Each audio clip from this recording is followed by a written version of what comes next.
السلام علیکم ورحمۃ اللہ وبرکاتہ۔ ناظرین، اگر آپ ہمارے چینل پر نئے ہیں تو جلدی سے ہمارے چینل کو سبسکرائب کر لیں اور ساتھ میں لگے بیل کے آئیکن کو ضرور پریس کریں تاکہ ہماری آنے والی ہر نئی ویڈیو کا نوٹیفیکیشن آپ کو بآسانی مل سکے۔ چلتے ہیں آج کے عنوان کی طرف۔ آج کی ویڈیو کا عنوان ہے تخلیق حضرت آدم علیہ السلام۔ حضرت آدم علیہ السلام کے نہ باپ ہے نہ ماں، بلکہ اللہ تعالی نے ان کو مٹی سے بنایا ہے۔ چنانچہ روایت ہے کہ جب خداوند قدوس نے آپ کو پیدا کرنے کا ارادہ فرمایا تو حضرت اسرائیل علیہ السلام کو حکم دیا کہ زمین سے ایک مٹھی مٹی لائیں۔ حکم خداوندی کے مطابق حضرت اسرائیل علیہ السلام نے آسمان سے اتر کر زمین سے ایک مٹھی مٹی اٹھائی تو پوری روح زمین کی اوپری پرت چھلکے کی مانند اتر کر آپ کی مٹھی میں آ گئی، جس میں 60 رنگوں اور مختلف کیفیتوں والی مٹیاں تھیں، یعنی سفید و سیاہ اور سرخ و زرد وغیرہ رنگوں والی، اور نرم و سخت، شیریں و تلخ اور نمکین و پھیکی وغیرہ کیفیتوں والی مٹیاں شامل تھیں۔ پھر اس مٹی کو مختلف پانیوں سے گوندنے کا حکم فرمایا، چنانچہ ایک مدت کے بعد یہ چپکنے والی بن گئی۔ پھر ایک مدت تک یہ گوندھی گئی تو کیچڑ کی طرح بودار گارا بن گئی۔ پھر یہ خشک ہو کر کھنکاتی اور بجھتی ہوئی مٹی بن گئی۔ پھر اسی مٹی سے حضرت آدم علیہ السلام کا پتلا بنا کر جنت کے دروازے پر رکھ دیا گیا، جس کو دیکھ کر فرشتوں کی جماعت تعجب کرتی تھی، کیونکہ فرشتوں نے ایسی شکل و صورت کی کوئی مخلوق کبھی دیکھی ہی نہیں تھی۔ پھر اللہ عز و جل نے اس پتلے میں روح کو داخل ہونے کا حکم فرمایا، چنانچہ روح داخل ہو کر جب آپ کے نتنوں میں پہنچی تو آپ کو چھینک آئی، اور جب روح زبان تک پہنچ گئی تو آپ نے الحمدللہ پڑھا، اور اللہ عز و جل نے فرمایا کہ یرحمک اللہ، یعنی اللہ عز و جل تم پر رحم فرمائے۔ اے ابو محمد یعنی حضرت آدم، میں نے تم کو اپنی حمد ہی کے لیے بنایا ہے۔ پھر رفتہ رفتہ پورے بدن میں روح پہنچ گئی اور آپ زندہ ہو کر اٹھ کھڑے ہو گئے۔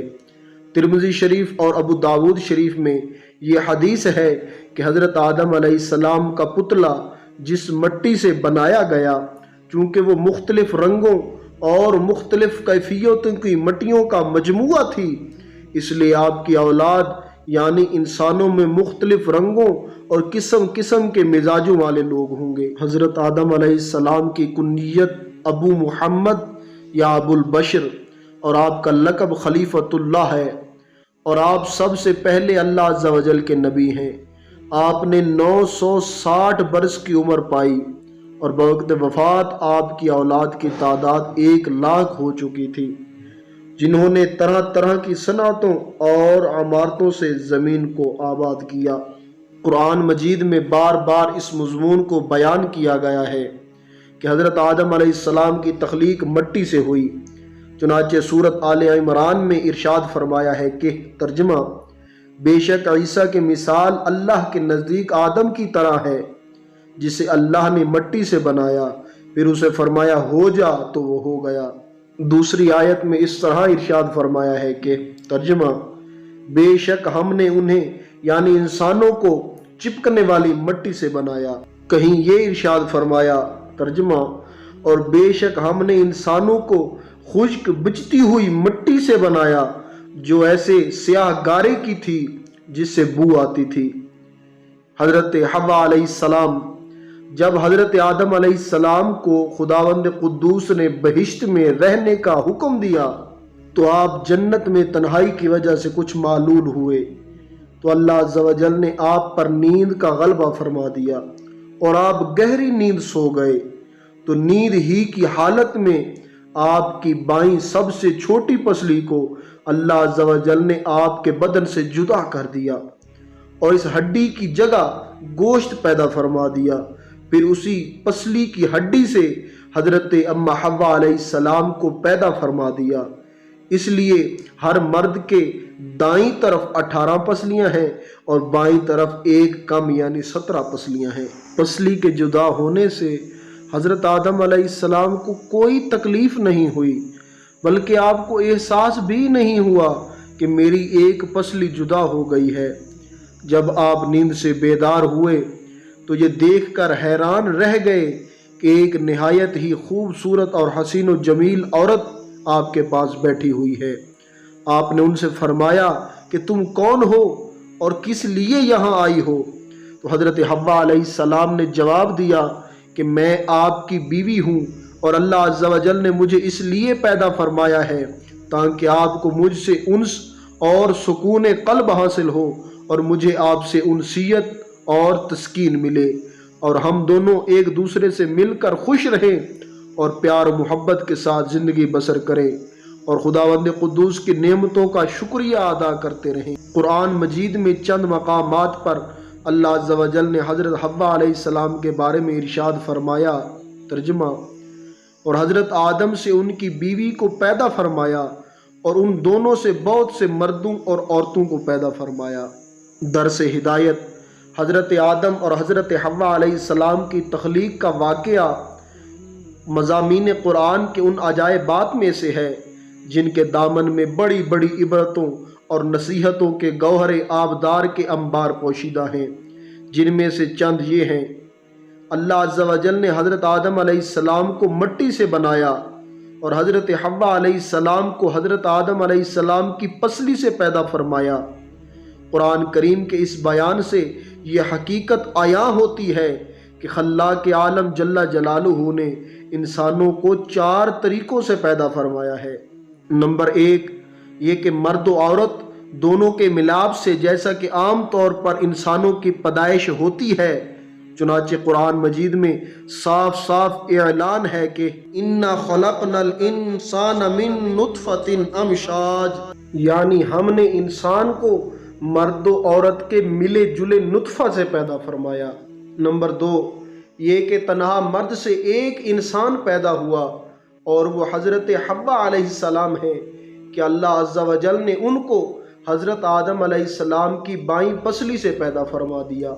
نمبر 3، یہ کہ تنہا عورت سے ایک انسان پیدا ہوئے اور وہ حضرت عیسیٰ علیہ السلام ہے جو پاک دامن کنواری بی بی مریم کے شکم سے بغیر باپ کے پیدا ہوئے۔ نمبر 4، یہ کہ بغیر عورت و مرد کے بھی ایک انسان کو خداوند قدوس نے پیدا فرمایا اور وہ انسان حضرت آدم علیہ السلام ہے کہ اللہ عز و جل نے ان کو مٹی سے بنا دیا۔ ان واقعات سے چند اسباق کی طرف رہنمائی ہوتی ہے۔ نمبر 1، خداوند قدوس ایسا قادر و قیوم اور خالق ہے کہ انسانوں کو کسی خاص ایک طریقے سے پیدا فرمانے کا پابند نہیں ہے، بلکہ وہ ایسی عظیم قدرت والا ہے، وہ جس طرح چاہے انسانوں کو پیدا فرما دے۔ چنانچہ مذکورہ بالا 4 طریقوں سے اس نے انسانوں کو پیدا فرما دیا، جو اس کی قدرت و حکمت اور اس کے عظیم و شان خلاقیت کا بہترین نمونہ ہے۔ سبحان اللہ، خداوند قدوس کی شان خالقیت کی عظمت کا کیا کہنا، جس خالق عالم نے عرش و کرسی اور لوح و قلم اور زمین و آسمان کو کن فرما کر موجود فرما دیا، اس کی قدرت کاملہ اور حکمت بالغہ کے حضور خلقیت انسانی کی بھلا حقیقت و حیثیت ہی کیا ہے۔ لیکن اس میں کوئی شک نہیں کہ تخلیق انسان اس قادر مطلق کا وہ تخلیقی شاہکار ہے کہ کائنات عالم میں اس کی کوئی مثال نہیں، کیونکہ وجود انسان عالم خلق کی تمام مخلوقات کے نمونوں کا ایک جامع مرکہ ہے۔ اللہ اکبر، کیا خوب ارشاد فرمایا ہے مولا کائنات حضرت علی المرتضیٰ شیر خدا رضی اللہ تعالی عنہ نے کہ مفہوم: اے انسان، کیا تو یہ گمان کرتا ہے کہ تو ایک چھوٹا سا جسم ہے، حالانکہ تیری عظمت کا یہ حال ہے کہ تیرے اندر عالم اکبر سمٹا ہوا ہے۔ نمبر 2، ممکن تھا کہ کوئی مرد یہ خیال کرتا کہ اگر ہم مردوں کی جماعت نہ ہوتی تو تنہا عورتوں سے کوئی انسان پیدا نہیں ہو سکتا تھا۔ اسی طرح ممکن ہے کہ عورتوں کو یہ گمان ہوتا کہ اگر ہم عورتیں نہ ہوتیں تو تنہا مردوں سے کوئی انسان پیدا نہ ہوتا۔ اسی طرح ممکن تھا کہ مرد و عورت دونوں مل کر یہ ناز کرتے کہ اگر ہم دونوں